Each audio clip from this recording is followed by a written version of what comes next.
بسم اللہ الرحمن الرحیم نحمد صلی اللہ رسول الکریم اما بعد السلام علیکم خواتین و حضرات، عبدالرزاق لائٹ آف گائیڈنس کے میں حاضر خدمت ہے۔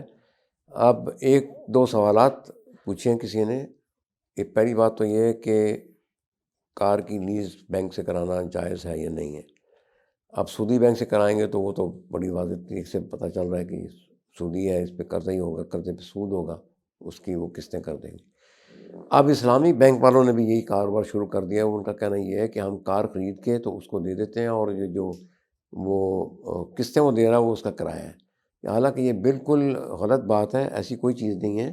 وہ کرتے یہ ہیں کہ کار کی قیمت اگر نقد جو ہے وہ 10 لاکھ ہے تو وہ آپ لیز کرائیں گے تو اس کی قیمت ہو جائے گی 15 لاکھ۔ اگر آپ 3 سال میں واپس کریں گے پیسے 13 لاکھ کر دیں گے، 5 سال میں کریں گے 15 لاکھ کر دیں گے۔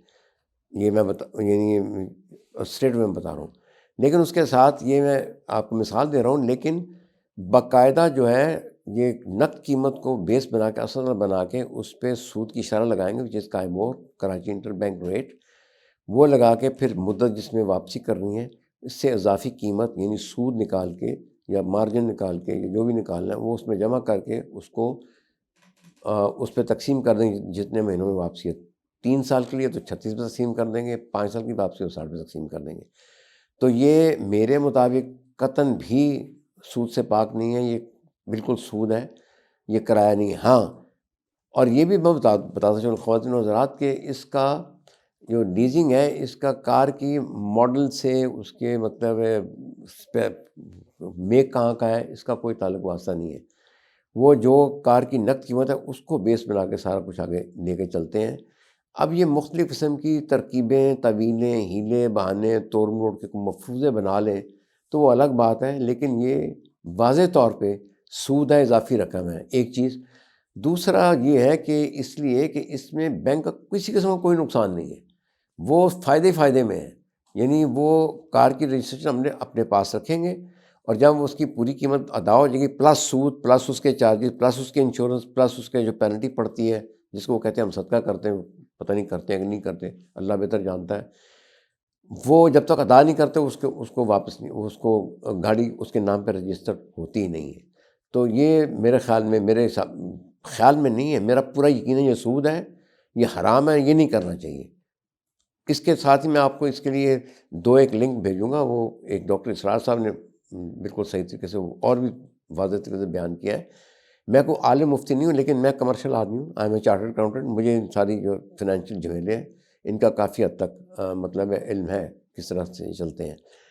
دوسرا سوال انہوں نے فرمایا ہے کہ بینک کی نوکری جائز ہے یا نہیں۔ تو میرا پورا یقین ہے کہ بینک کی نوکری ٹوٹلی حرام ہے، کیونکہ اللہ تعالیٰ نے قرآن کریم میں کئی جگہ فرمایا کہ سود لینے والا، دینے والا، اس کی گواہی دینے والا، اس میں اس کو لکھنے والا، یہ سبھی ایک طرح کے گناہ گار ہیں۔ تو مجھے بتائیں بینک کی نوکری میں ہم کیا کرتے ہیں؟ مثلا ایک بندے نے لکھا تھا جی کہ وہاں پہ گارڈ کی نوکری کر دو، کیسا ہے؟ مجھے یہ سمجھ نہیں آتی کہ ہم لوگ اللہ تعالیٰ کے احکامات کی پابندی کی بجائے ان بھول بھلائیوں میں پڑ جاتے ہیں۔ اب گارڈ کی نوکری کے لیے ایک بینک، یعنی پوری کائنات میں ایک ہی اس کی نوکری رہے گی اور کہیں نہیں ہے۔ اور یار کسی جگہ جا کے کسی کباب والے کی نوکری کر لیں، کسی کسائی کی نوکری کر لیں، جا کے گارڈ کی، وہاں پہ کسی اسٹور کی نوکری کر لیں۔ بینک میں ضرور جانا انہوں نے، اور ہر آتے جاتے بندے کو دیکھنا ہے جو حرام کھانے بھی جا رہا ہے، لکھنے بھی جا رہا ہے، گواہی بھی دینے جا رہا ہے، کانٹریکٹ پہ سائن بھی کر رہا ہے۔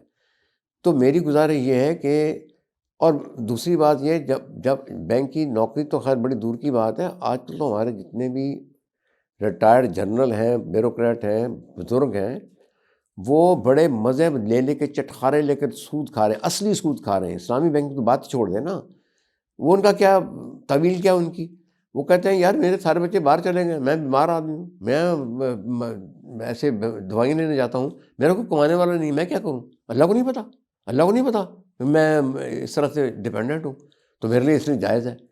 یعنی وہ خود ہی غلط کام کر رہے ہیں، خود ہی اپنی بخشش کروا رہے ہیں، اور خود ہی اللہ کو نعوذ باللہ بلیم کر رہے ہیں، اس کو نہیں پتہ۔ ہمیں چاہیے یہ کہ اللہ پہ پورا بھروسہ کریں، اللہ پہ اعتماد کریں۔ اب مجھے مثلاً کسی میرے دوست نے کہا، مجھے بھی ایک دفعہ بہت بڑی بینک کی نوکری آفر ہوئی تھی، BCCI بینک تھا کیمن آئلینڈ میں، اس زمانے میں 80s میں۔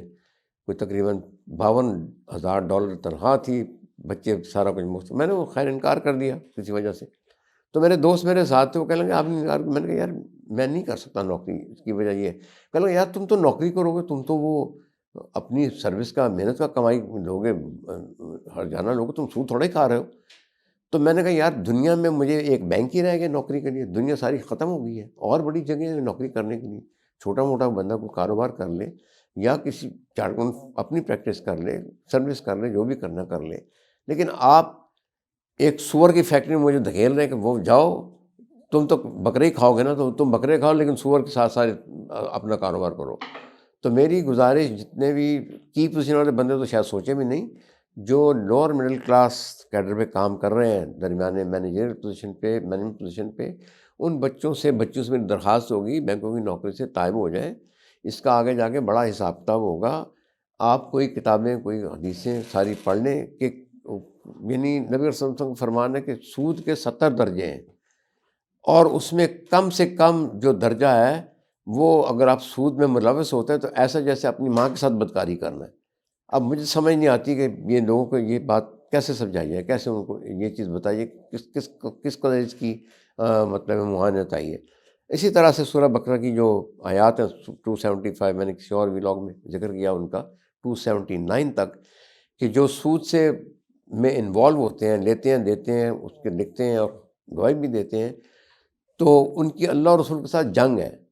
تو بھائی ہمیں جنگ لینے کی، اللہ کے ساتھ جنگ کر کے وہ جیتا بندہ آج تک.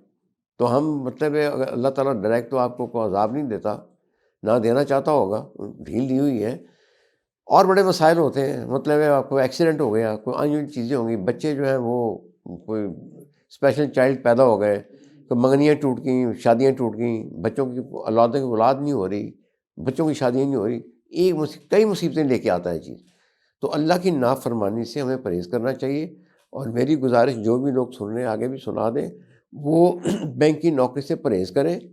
اب کچھ لوگ کہتے ہیں جی وہ جب تک نوکری ملے نہیں تو تب تک وہ، اور بھائی اب اللہ کا حکم آ گیا ہے. جب شراب کی توبہ کا حکم آیا تھا، شراب حرام ہوئی تھی، تو لوگوں نے گھروں سے مٹکے، جو مکہ وغیرہ کی گلیوں میں یا مدینہ کی جہاں بھی نبی صلی اللہ علیہ وسلم مبعوث تھے، بیٹھے تھے، حکومت کر رہے تھے، گلیوں میں بہہ رہی تھی شراب. لہٰذا ہم لوگوں کو اللہ پہ بھروسہ کرنا چاہیے، اس کی فرما برداری کرنی، تابع داری کرنی چاہیے. وطیع اللہ وطیع رسول کے تحت اللہ پہ بھروسہ کرنا چاہیے. یہ جو ٹامک ٹوئیاں ہم عقلوں سے اور اپنی باقی دنیاوی چیزوں سے اور اپنے نفس کی طرف سے اس طرف مان کرتے ہیں، اس کے ہمیشہ نقصانات ہی ہوتے ہیں. بلکہ میں نے اب اصول بنا لیا، میں تو بینک کا پانی ہی نہیں پیتا. مجبوری کے تحت جانا پڑتا ہے، کیونکہ اور ذریعہ کوئی نہیں ہے. کرنٹ اکاؤنٹ میں رکھیں پیسہ اگر سیکورٹی سیفٹی چاہتے ہیں تو.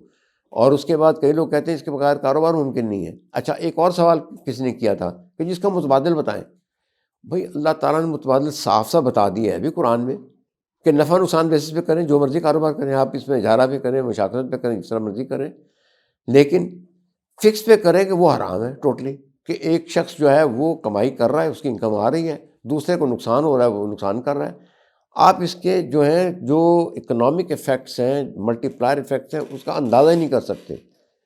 اگر آپ مطلب ہے کہ یہ نفع نقصان بیسس پہ کریں گے تو کئی لوگوں کا فائدہ ہوگا. بینک اگر کسی بزنس کے اندر نفع نقصان بیسس پہ کرتے ہیں، اپنے کرندوں کو وہاں لگاتے ہیں، تو وہاں کے حالات بہتر ہوں گے، سسٹم بہتر ہوں گے، وہاں کی مارکیٹنگ اچھی ہو جائے گی، پرچیز اچھی ہو جائے گی، رشوت اڑ جائے گی وہاں سے، اور چوری چکاری کا سلسلہ نکل جائے گا. سسٹم وہ اسٹرانگ کریں گے اور پروفٹ کمائیں گے اس میں. اب یہ ہے جو ایک بندہ جو سیاہ کرے سفید کرے، رشوت دے، ٹیکس چوری کرے، بندوں کو مارے، ان کو تنخواہیں نہ دے، ان کو بونس نہ دے، تنخواہیں لیٹ دے، تو وہ کار مختار ہے، لیکن وہ 15-20% سود دینا پسند کر لے گا، ادھر سے ان کی سب کی زندگی آرام کرے گا. لیکن اگر اس کا کوئی اوپر دیکھنے والا ہو، کوئی اور پارٹنر، خدا ترس یا پروفیشنل، وہ کہے گا بھائی ان کی تنخواہیں پوری دو، وقت کے مطابق جو انفلیشن چل اس کے مطابق دو، کوئی تو ہدایت کریں گے نا. تو لہٰذا میرے سمجھ کے مطابق، یا میں تقییداً کہہ رہا ہوں، یقین سے کہہ رہا ہوں، اس کی نوکری حرام ہے، اس میں ملوث نہ ہو. انشاءاللہ تعالیٰ یہ سلسلہ جاری رہے گا جی، بات چیت ہوتی رہے گی. آپ اپنے سوالات، یہ اسکرین پہ آپ کو نمبر نظر آ رہے ہوں گے، اس پہ بھی کریں، اور آپ کے کامنٹس کا بھی جواب دیتے رہیں گے. Thank you very much. اپنا خیال رکھیں. اپنے ارد گرد و نواح کے لوگوں کا بھی خیال رکھیں۔ السلام علیکم، خدا حافظ۔